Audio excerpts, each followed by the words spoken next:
The truth that we are seeking has to manifest in our consciousness. It is not a mental projection. It's not our imagination. It has to express itself actually on our central nervous system. That is what the truth is. For example, you come to this room and you see these things and you see them with your own eyes. Through your central nervous system, you know what it is. If you feel this aluminium here, you can feel it, whether it is cold or hot. On your central nervous system, on your nerves, you have to feel the truth. But we live with mental projections. All our mental projections, I find, we have conceptions about everything which can be completely mythical, absolutely wrong. We have been building them up one by one.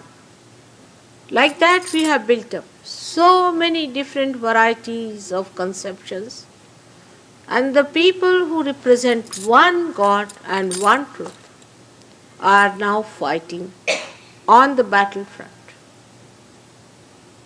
It's rather surprising for people to see how they talk of God, they talk of love, they talk of all that is universal.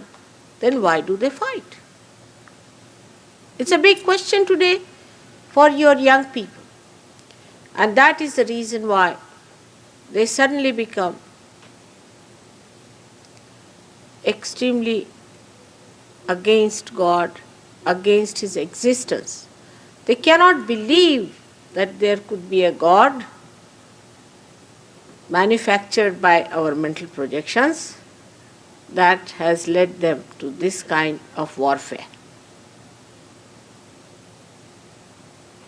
That is where we have gone wrong, to understand that mental projection is not the way to know God. For example,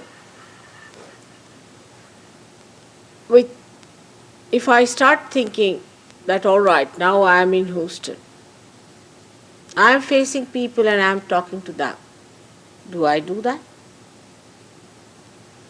I may not be able to even envisage or understand, visualize the hall in which I am, leave alone the people. But in my own imagination, if I start feeling this is the truth, then even the falsehood can become the truth. And that is what has happened to all those people who talked about God.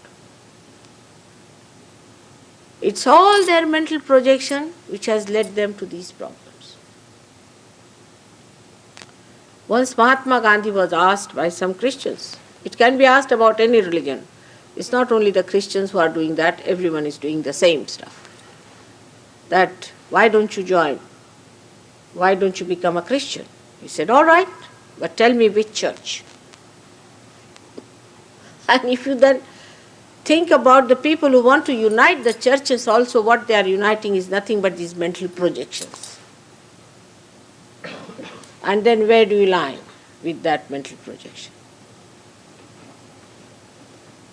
So, we have to understand that in every scripture it has been said that you are to be born again. Now, when you say that you are to be born again, in 1970 I came to your great country. And when I told them about this, then they started a very big campaign.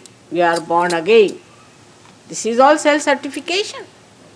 What is the difference between a person who is born again and who is not born again? You cannot just by changing your dress or by changing your name, you can become a born again. Or even a pattern of life. which is based upon only mental projection. If you change, you are not a born again person. Born again means, in Sanskrit language, a bird is called as Dvijaha, meaning the twice born. Bird is called as Dvijaha, and a realized soul is also called as Dvijaha, means born again. So a person who is reborn has to be a completely a transformed personality. Like an egg becoming the bird. What is the similarity between the egg and a bird? Nothing.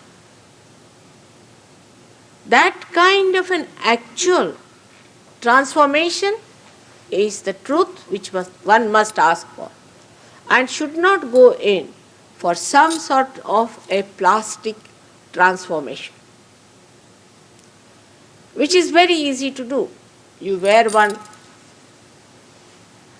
plate around your neck, I am this and this.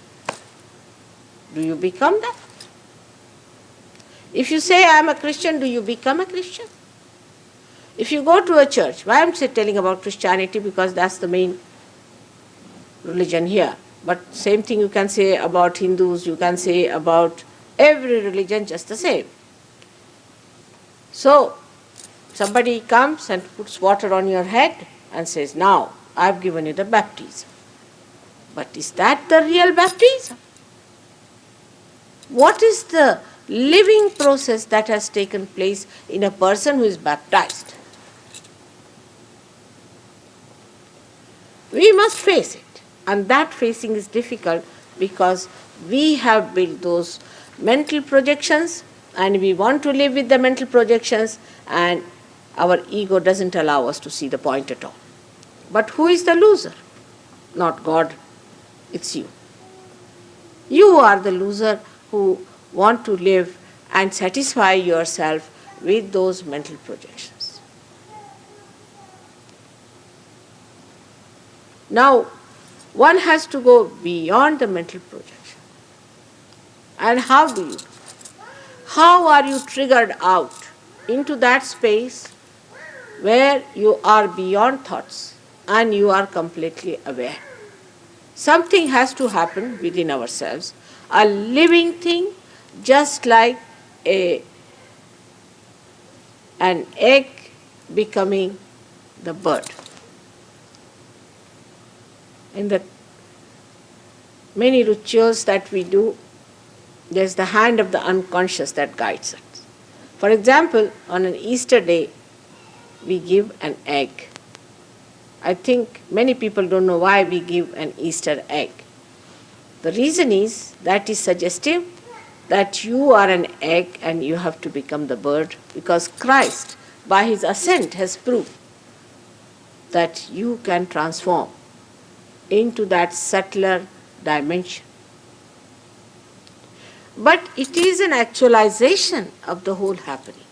It is not just some sort of a false understanding. And this is what people don't want to get out of it. The reason is it's very comfortable to belong to one clan. Only thing, either it is a Friday for Muslims, or for Christians the Sunday, or for Hindus the Tuesday. One day at the most you have to get ready, go to the church, temple or mosque as the case may be, and then it is finished.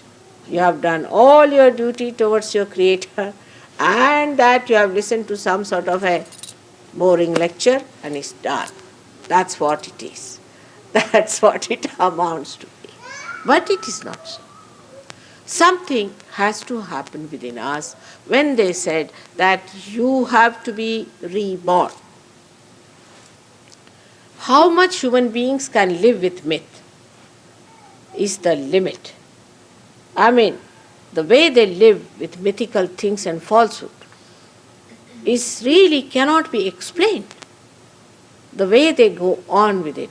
For ages now, 1 generation, 2 generations, 10 generations, 20 generations, they are going on like this with that mythical idea, and they are becoming worse and worse and worse, full of fanaticism, which is a disease.